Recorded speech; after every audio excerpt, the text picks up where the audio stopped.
साथियों नमस्कार, मैं अखिलेश कुमार एक बार पुनः आपके बीच में आया हूं कुछ अनमोल विचार के साथ, कुछ अनोखा विचार के साथ मैं आपके बीच में उपस्थित हूं। साथियों, आज की बातचीत आपके साथ जो मैं शुरू करने जा रहा हूं, कुछ सवाल के साथ बातचीत शुरू करना चाहता हूं। क्या आप अब तक की जीवन यात्रा में किसी को मरते हुए देखे हैं, किसी का देहांत देखे हैं, किसी की मृत्यु देखे हैं? साथियों, निश्चित रूप से आप या तो अपने घर के किसी की मृत्यु या बाहरी लोगों की मृत्यु निश्चित रूप से आप देखे होंगे। लेकिन अगर देखें तो वो क्षण तो काफी भावुक क्षण होता है, काफी मन को दुख पहुंचता है, वैसा क्षण होता है। परिजन रोते बिलखते होते हैं। पर साथियों, क्या उस चीज को देखने के बाद कुछ लर्निंग वहां से भी हम लोग ले पाते हैं क्या? मैं आपसे कहना चाहता हूं, वहां से जबरदस्त लर्निंग लेने की आवश्यकता है। आपका ध्यान नहीं जाता होगा, मैं आपके ध्यान को वहां पहुंचाना चाहता हूं। कबीर दास ने तो लिखा है कि जब हम जन्म लेते हैं, इस धरा धरती पे आते हैं, तो हम रोते हैं और जग हंसता है। कर्म ऐसा करते चलो कि जब हम चले तो हम हंसे और जग रोए। साथियों, बिल्कुल सही बात कबीरदास जी ने लिखी है। आप गौर करिए, जब बच्चा जन्म लेता है, छोटा सा बच्चा आता है, इस धरा धरती पे आता है तो रोते हुए आता है और परिजन खुशियां मनाते हैं। हमें जब जवानी के एज में होते हैं, जब हम प्रौढ़ होते हैं, तो हमें अपने उस बाल काल की स्थिति को याद करते हुए अपने कर्म पे ऐसे फोकस करना चाहिए कि जब हम अंत करें तो हम संतुष्ट हों, हम खुश हों और ये दुनिया हमारे लिए रोए। जी हां साथियों, आपसे मैं बताना चाहता हूं, मृत्यु से हमें सीखने की आवश्यकता है कि हमको भी एक न एक दिन जाना है। जिस प्रकार वो चले गए, न उनका धन बचाया और न उनके द्वारा जो जन कमाए हुए थे वो जन बचा पाए, कोई बचा नहीं पाया। वो किस दिन जाना था उनको भी पता नहीं और चले गए। उसी प्रकार हम सबको भी एक न एक दिन इस धरा धरती को छोड़कर जाना ही है।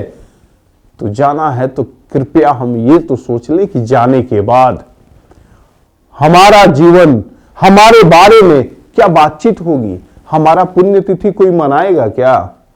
हमारे शव यात्रा में कितने लोग शामिल होंगे? अपने शव यात्रा की तैयारी हम कर लें, अपने पुण्यतिथि की तैयारी जीते जी कर लें, तो हमारा जीवन सफल, श्रेष्ठ, महान बन सकता है। साथियों, इसी प्रकार की एक छोटी सी कहानी मैं आपके बीच में रखना चाहता हूं। एक वैसे शख्सियत की जिनके जीते जी एक खबर फैल गई कि उनका देहांत हो गया, और वो कोई और नहीं थे, अल्बर्ट नोबेल थे। वो डायनामाइट के आविष्कारक हैं और उनके भाई का देहांत हुआ। मीडिया जगत में खबर फैल गई कि अल्बर्ट नोबेल का देहांत हो गया, उनकी मृत्यु हो गई। न्यूज़पेपर में मोटा मोटा छप गया कि मौत के सौदागर का हुआ अंत।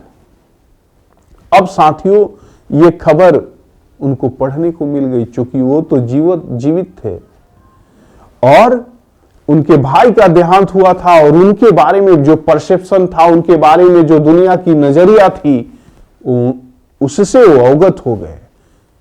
पढ़ने के बाद वो व्यक्ति संकल्प लेते हैं कि क्या मैं कोई गुनाह किया था? मैं तो एक वैज्ञानिक था, एक आविष्कार किया था, इतना ही था कि डायनामाइट का आविष्कार किया जिससे विध्वंसक बनाए जाते हैं और लोगों की जान लेने में उसका उपयोग होता है। तो इसमें मैंने कौन सा गुनाह कर दिया? अगर दुनिया मुझे इस नजर से देखती है तो मुझे यह परसेप्शन बदलने की जरूरत है। और यह सोचकर उन्होंने बाकी अपने जो भी उनके पास धनराशि थी उसको इकट्ठा करके और उन्होंने तय किया कि अब जो शांति के लिए विश्व में काम करता है उसको नोबेल पुरस्कार दिया जाएगा, जो विज्ञान में अच्छा काम करता है उसको नोबेल पुरस्कार दिया जाएगा। और यही कारण है कि उनके नाम पे नोबेल पुरस्कार दिया जाता है। साथियों, वैसे ही विचार हमें भी पालने की आवश्यकता है, हमें भी सीखने की आवश्यकता है। उनके जीवन में जैसा अवसर आया, ऐसा संभव नहीं है कि हमारे जीवन में भी आ जाए कि किसी और का देहांत हो और खबर आपकी छप जाए कि आपको पता चल पाए कि आपके जाने के बाद दुनिया आपको किस नजर से देखेगी। पर साथियों, किसी और की भी मृत्यु अगर हो जाती है, किसी और का भी देहांत होता है, उसको देखकर लर्निंग लेने की आवश्यकता है कि हमें अपने जीवन को इस प्रकार से जीना है कि जाने के बाद दुनिया मुझे कुछ अच्छे कर्मों के लिए याद करे। हम तो छोटे छोटे उलझनों, छोटे छोटे विवादों में इस प्रकार से लड़ते हैं, धन के लिए इस प्रकार से लड़ते हैं जैसे वो धन सदा सर्वदा के लिए हमारा है। अरे वो धन सब इसी धरा धरती पे रहेगा और हमें छोड़कर जाना होगा। आपसे कहना चाहता हूं, आप तेज गति से आगे बढ़ने वाले लोग हैं, आप सबके भला करने वाले लोग हैं। तो जो सुपर फास्ट ट्रेन होती है वो छोटे छोटे स्टेशनों पे रुका नहीं करती।